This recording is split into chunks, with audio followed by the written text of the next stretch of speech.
नमस्कार, मैं हूं आपके साथ अक्षय विनोद शुक्लम। लगातार बने हुए हैं अहम खबर के साथ। दरअसल पालघर संतों की हत्या पर सनसनीखेज खुलासा हुआ है। संतों की हत्या वाली रात का एक और वीडियो सामने आ चुका है। वीडियो में 6 से ज्यादा पुलिस वाले दिख रहे हैं। महाराष्ट्र सरकार का झूठ इस वीडियो के सामने साथ आया है।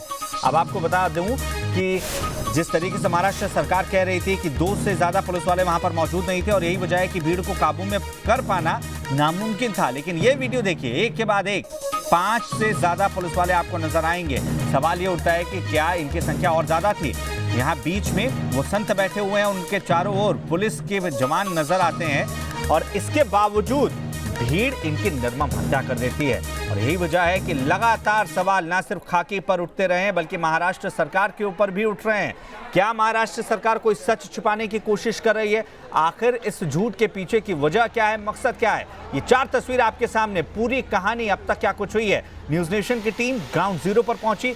सत्यता क्या है दर्शकों तक पहुंचाने के लिए लगातार न्यूज नेशन के रिपोर्टर ग्राउंड जीरो पर पहुंचकर आप तक हर सही जानकारी पहुंचा रहे हैं। चश्मदीदों का क्या कहना है, उस वक्त क्या कुछ हुआ था, कितने जवान मौजूद थे, ये लगातार न्यूज नेशन आप तक जानकारी पहुंचा रहा है। वहीं पुलिस जो झूठ कह रही थी कि वहां सिर्फ 2 जवान थे और यही वजह है कि भीड़ को रोक पाना नामुमकिन हो गया, दूसरी ओर दिख रहा था कि किस तरीके से पुलिस के जवान से लगातार मदद मांग रहे 70 साल के संत को पुलिस ना सिर्फ झटक देती है बल्कि भीड़ की ओर करके वहां से किनारे हो जाती है। वहीं ड्रोन से अब पूरे इलाके की निगरानी की जा रही है। हिंसक भीड़ का हमला किस तरीके से हुआ था इसकी बानगी है बस ये वीडियो, जिसमें गाड़ियों को पलट दिया गया था। पत्थर, लाठी, डंडे, धारदार हथियार जो कुछ हाथ में आया उससे ताबड़तोड़ हमले किए गए। और इस तरीके से 2 साधुओं की, जिनमें 70 साल के एक वृद्ध भी शामिल हैं, जो लगातार गुहार लगा रहे थे, लोगों को बताने की कोशिश कर रहे थे कि मैं एक संत हूं, मैं चोर नहीं हूं। अब गिनिए, ये महाराष्ट्र सरकार की झूठ की पोल खोलती तस्वीरें हैं। ये 4 पुलिस के जवान अब तक आपको वीडियो में नजर आ चुके हैं, ये 5वां और इसी तरीके से 6वां जवान भी अब नजर आएगा। एक के बाद एक 6 पुलिस के जवान आपको नजर आ रहे हैं और अगर वीडियो बनाने वाला शख्स भी पुलिस का ही जवान है तो आप समझ लीजिए कि इनकी संख्या 6 से ज्यादा है। जाहिर तौर पर वीडियो बनाने वाला ये शख्स भीड़ का हिस्सा नहीं था। और अब सवालों के घेरे में एक बार फिर से उद्धव सरकार है, क्योंकि 16 अप्रैल की रात को यह घटना होती है। 2 साधुओं के साथ एक और शख्स की मौत हो जाती है और उसके बाद 18 तारीख को एफआईआर दर्ज की जाती है। साथ ही कई झूठ भी सामने आते हैं। बताया जाता है कि सिर्फ 2 जवानों की वजह से इस भीड़ पर काबू पाना आसान नहीं था, लेकिन ये वीडियोस बताते हैं कि कोई कोशिश ही नहीं हुई। क्या पुलिस की ये 6 जवान वहां हवाई फायरिंग करके स्थिति को काबू में नहीं कर सकते थे? क्या इसी दरमियान आसपास के थानों से पुलिस की जो संख्या है उसे बढ़ाने के लिए जवानों को बुलाया नहीं जा सकता था? ऐसे कई सवाल हैं जिनके जवाब अभी तक महाराष्ट्र सरकार देने से बच रही है। वो अपनी ही पीठ थपथपाने की बेशक कोशिश करे, लेकिन तस्वीरें झूठ नहीं बोलती हैं, तस्वीरें सच सामने ला देती हैं। और एक के बाद एक ऐसे कई वीडियो सामने आ रहे हैं जो पोल खोल रहे हैं महाराष्ट्र सरकार के झूठ की।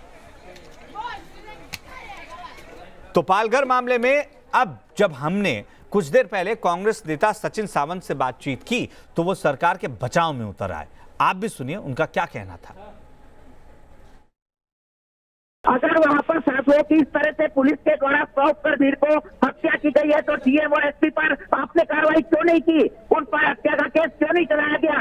लॉकडाउन में 500 लोग सड़क पर बाहर क्यों आए? जवाब दीजिए इस बात का। लॉकडाउन में वहाँ जो अफवाह फैली थी, लोग वहाँ खुद अपने आप पहचान क्यों नहीं किया? आपका पहचान कहा गया, बताइए। सबके ऊपर कार्रवाई होगी। मुजफ्फरपुर में वहाँ नहीं हुई, उत्तर प्रदेश में कभी नहीं हुई। दुनिया में जब भारतीय जनता पार्टी की सरकार थी महाराष्ट्र में, कहीं पर साधुओं को नहीं मारा गया, कहीं पर साधुओं को निम्रता से नहीं मारा गया। पूछा, वो भी आदिवासी थे और जो साधुओं की जमात थी। सचिन सावंत जी जवाब दीजिए ना, किसी राज्य में क्या साधुओं को इस तरीके से मारा गया? किस तरह की बात कर रहे हो? अरे आप किस तरह की बात कर रहे हो? देश आपको भी सुन रहा है, आपके दोगली बातें भी सुन रहा है, आपके झूठ को भी सुन रहा है। इससे गंदी बात कुछ हो नहीं सकती। जो चौरसिया जी, सचिन सावंत जी मेरी बात का जवाब तो दे दीजिए, बता दीजिए ना। बीजेपी कार्यकर्ता क्यों नहीं है अभी तक? अगर बीजेपी ने गलती की है तो सबको जेल में डालिए। आपने इनके खिलाफ एनएसए क्यों नहीं उठाया गया? लॉकडाउन जिस राज्य में लोगों ने तोड़ा है, मारपीट की है, तब पर राष्ट्रीय सुरक्षा कानून लगा है। आप इसको एक अफवाह के चलते भीड़ की हत्या बता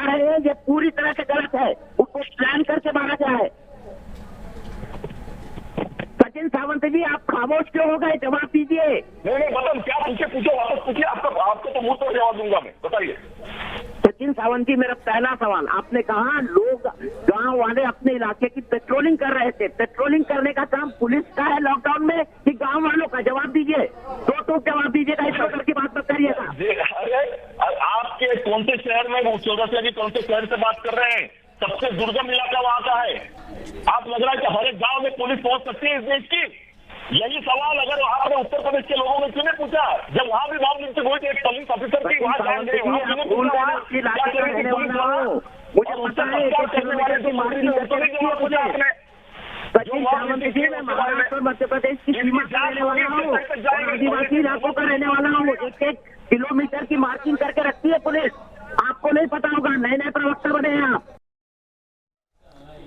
मॉब लिंचिंग को लेकर अब तक सवाल उठाने वाली कांग्रेस की खामोशी पर सवाल उठने लाजमी हो जाते हैं कि क्या सत्ता में भागीदारी की वजह से आज जुबान पर ताले लगे हुए हैं या पल्ला झाड़ने की कोशिश हो रही है। वहीं जब इसी मामले में पालघर के एसपी से बात की गई, सवाल किए गए, तो उन्होंने कहा कि पालघर में जिस वक्त भीड़ वहां मौजूद थी उस वक्त भीड़ पर फायरिंग नहीं की जा सकती थी।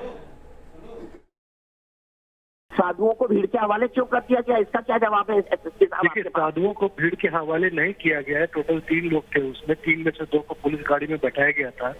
तीसरा साधु जब भीड़ गाड़ी में बैठने के लिए चढ़ा, उस समय भीड़ अचानक से एग्रेसिव हो गई। उसको बचाने के चक्कर में हमारे जो आदमी जिसका वीडियो आप बता रहे हैं, ये शरीफ खान, उनको भी चोटें आई और वहाँ पे गिर पड़े थे। गिरते हुए तो फुटेज में नहीं दिखाई दे रहे गौरव सिंह जी, लेकिन मैं आपसे ये भी जानना चाहता हूँ, अगर सिचुएशन इतनी आउट ऑफ कंट्रोल थी, गौरव सिंह जी, मैं ये पूछ रहा हूँ आपसे बड़ी शालीनता से कि पुलिस प्रशासन के पास तो ऐसी स्थितियों से निपटने के लिए कई SOS अधिकार होते हैं, क्या उनके पास बंदूक थी? अगर बंदूक थी तो उन्होंने हवाई फायरिंग क्यों नहीं की? सुनिए, पहली बात तो there is no provision for हवाई फायर, ठीक है। दूसरी बात ये कि जो हमारी टीम वहाँ पे पहुंची थी, जो फर्स्ट रिस्पॉन्डर थे, उनके पास में वेपन्स नहीं थे। जो वेपन जिस टीम के पास में थे वो पीछे रह गई थी, उसके बीच में मॉब था, तो we can not resort to indiscriminate firing, क्योंकि जो पीछे वाली टीम थी उसको पता नहीं था कि वहाँ पे घटना में क्या चल रहा है। तो आपके गृह मंत्री, इसका मतलब आपके कई नेता झूठ बोल रहे थे जो ये कह रहे थे कि वहाँ पर पुलिस ने एक हवाई फायरिंग की है, और आप कह रहे हैं कि हवाई फायरिंग का कोई प्रोविजन नहीं है कानून के अंदर, अगर भीड़ उत्तेजित हो जाए तो? नहीं, हवाई फायरिंग का कुछ नहीं है। वी हैव टू, आपको अगर मारना है तो अपने उसके लिए मतलब मारते हैं, जान बचाने के लिए मारते हैं, सामने वाले को इंजर करने के लिए मारते हैं, उनको डराने के लिए नहीं होता है, ठीक है। दूसरी बात ये जो फायरिंग हुई है, वो आरोपियों का जब हम लोग उनके पीछे लगे हुए तो उस दौरान पे 2 फायर हुए। ये आरोपियों के पीछे लगने पर फायर हुए ना, लेकिन साधुओं को बचाने के लिए आप बहुत कटु सत्य मान रहे हैं कि कोई फायरिंग की ही नहीं गई और पुलिस टीम के पास कोई हथियार थे ही नहीं। अगर ये इलाका इतना खतरनाक है, अगर यहाँ हफ्ते भर से 10 दिन से अफवाह उड़ रही थी, तो उसको शांत करने के लिए एसपी पालघर गौरव सिंह और डीएम ने क्या किया, बताइए मुझे। 14 तारीख को जैसे ही अब सारनी की घटना हमारे सामने आई थी, उसी समय सबको निर्देश दिए गए थे कि हर गांव में घूम के पुलिस पार्टी और सरपंचों की मीटिंग की जाए, पुलिस वैन जो है गांव जाके माइक पे अनाउंस करेगी। जैसा कि हुआ था, अनफॉर्चुनेटली उस गांव तक, वहां तक हमारी टीम उस समय तक पहुंच नहीं पाई थी, क्योंकि घटना 1-2 दिन बाद ही चली गई थी।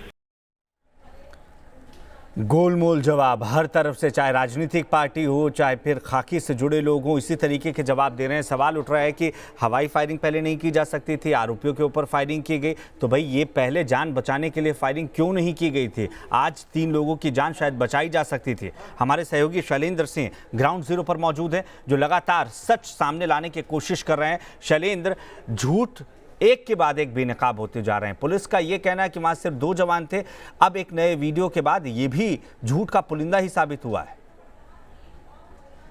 जाहिर तौर पर अपनी नाकामी छिपाने के लिए पुलिस और सरकार द्वारा ये पूरा रचा गया ताना बाना है और उसका अब धीरे धीरे एक एक परत खुल रहा है। साफ तौर पर अगर देखा जाए तो पहले साफ तौर पर सरकार और पुलिस प्रशासन द्वारा ये कहा गया कि मौकाए वारदात पर सिर्फ 2 पुलिसकर्मी थे और यही वजह थी कि भीड़ को वो काबू नहीं कर सके, भीड़ को नियंत्रित नहीं कर सके। लेकिन जब ये सामने वीडियो आया है, जो नया वीडियो सामने है, उसमें साफ तौर पर देखा जा रहा है कि वहाँ पर 2 से ज़्यादा पुलिसकर्मी मौजूद है। जाहिर तौर पर कहीं ना कहीं पुलिस की ये लापरवाही लापरवाही रही है और यही वजह है कि पुलिस अपने इस लापरवाही को छुपाने के लिए झूठ पे झूठ बोलती जा रही है। और अगर हम उस इलाके की बात करें जो गढ़ चिंचड़ी गांव जो है, अगर उस इलाके की हम बात करें, जाहिर तौर पर वहां पे पुलिसकर्मी मौजूद थे, आज वहां पर एसआरपीएफ के जवान मौजूद है और हमने बात करने की कोशिश की लेकिन कैमरे पर कोई भी बात करने के लिए तैयार नहीं था। लेकिन ऑफ द रिकॉर्ड जो बातें हुई मैं आपको बताता हूं कि गढ़ चिंचली जो गांव है उसको खुद पुलिस वाले गढ़ चिलौरी से कंपेयर कर रहे हैं। आप समझिए कितनी बड़ी बात जो है वो पुलिस वाले कर रहे हैं कि गढ़ चिंचली गांव को गढ़ चिरौली से कंपेयर किया जा रहा है। गढ़ चिरौली जो कि पूरी तरह से नक्सलवादी एरिया है उससे गढ़ चिंचली गांव को कंपेयर किया जा रहा है। तो आप समझ लीजिए कि कितनी बड़ी बात जो है वो पुलिसकर्मी कर रहे हैं और कितनी लापरवाही से ये पेश आए हैं पुलिसकर्मी यहाँ पर। शैलेंद्र, अगर गढ़ चिंचली और गढ़ चिरौली में कोई अंतर नहीं है तो यहाँ पर सुरक्षा के ऐसे इंतजाम क्यों नहीं देखने को मिल रहे थे? किस बात का इंतजार कर रही थी पुलिस? ये भी अपने आप में बड़ा सवाल है।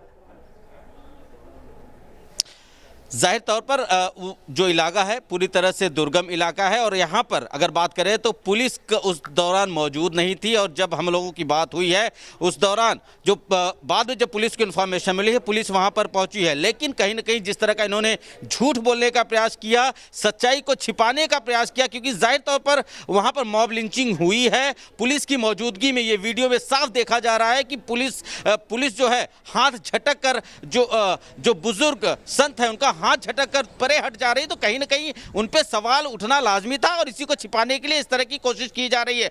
क्योंकि वहां पर पुलिस की मौजूदगी नहीं थी, इसके छुपाने के लिए तरह तरह के झूठ जो है वो बोले गए थे जो अब धीरे धीरे बेनकाब हो रही है। पहला और दूसरा झूठ था। आने वाले समय में मैं आपको बताऊं कि इस तरह के और भी झूठ सामने आ सकते हैं, क्योंकि जो सिचुएशन वहां पर आज की जो सिचुएशन वहां पर देख के आ रहा हूं वहां की स्थिति यह है कि घरों में सिर्फ महिलाएं बची हैं, पुरुष घरों से नदारद हैं। 110 पुरुष को 110 लोगों को गिरफ्तार करने की बात पुलिस कर रही है। इसके अलावा पूरे गांव की अगर बात करें तो पूरे गांव में महिलाएं जो है वो बात करने के लिए तैयार नहीं है और घर में पुरुष नदारद है घर से। यानी कि कहीं ना कहीं पुलिस से बचने की पूरी कोशिश जो है वो ये कर रहे हैं। अगर चाहे पुलिस अगर चाहिए होती तो समय रहते ऐसे लोगों पर लगाम लगाया जा सकता था, लेकिन पुलिस ने खुद अपनी इच्छा शक्ति नहीं जताई है और यही वजह है कि आज पुलिस से लेकर सरकार तक को झूठ बोलना पड़ रहा है। जी, ये तो सिर्फ खाना पूर्ति है शैलेंद्र, लेकिन जो आप बता रहे हैं कि पूरे गांव में पुरुष गायब हैं, तो भाई लॉकडाउन के समय ऐसे कोई बाहर कैसे जा सकता है? क्या ये सिर्फ एक रणनीति के तहत किया जा रहा है? ये साजिश का हिस्सा है कि उन्हें किसी दूसरी जगह शिफ्ट कर दिया गया हो? देखिए ये कह पाना कि उन्हें पुलिस ने शिफ्ट किया ये कुछ कहा नहीं जा सकता, क्योंकि जाहिर तौर पर जिस जगह पर हम लोग गए हैं महिलाएं जो हैं वो सामने आई लेकिन कैमरे पर कुछ भी बात करने से मना कर दिया। और कहीं ना कहीं अगर हम 1 से 2 बार या 3 बार उन्हें अगर इंसिस्ट करते हैं बात करने के लिए तो में हमने देखा कि जो गुस्सा है वो कहीं ना कहीं अब भी व्याप्त है। और उनके घरों में हमने बात करने की कोशिश की कि घर के आखिर पुरुष कहाँ हैं, तो साफ तौर पर हमें जो जवाब मिला है कि घर से जो पुरुष हैं वो घर पे नहीं है, वो कहीं दूसरी जगह गए। कहाँ गए, कैसे गए, वो कोई जानकारी देने के लिए तैयार नहीं। लेकिन सबसे बड़ा सवाल यह है कि देश भर में लॉकडाउन का माहौल है और लॉकडाउन में यदि पुरुष घरों से बाहर जाते हैं, घर पर मौजूद नहीं है, तो कहीं ना कहीं सवाल प्रशासन और सरकार पर जरूर खड़े होंगे, क्योंकि जाहिर तौर पर प्रशासन पर उंगली उठेगी कि कहीं ना कहीं उनकी मिलीभगत से लोग जो हैं घरों से पलायन कर सके। क्योंकि पुलिस की मौजूदगी में ये संभव ही नहीं है कि लोग घरों से पलायन कर सके। जाहिर तौर पर कहीं ना कहीं इनकी साठगांठ साफ नजर आ रही है और जिसे छुपाने की कोशिश जो है वो पुलिस से लेकर सरकार तक कर रहे हैं। जी।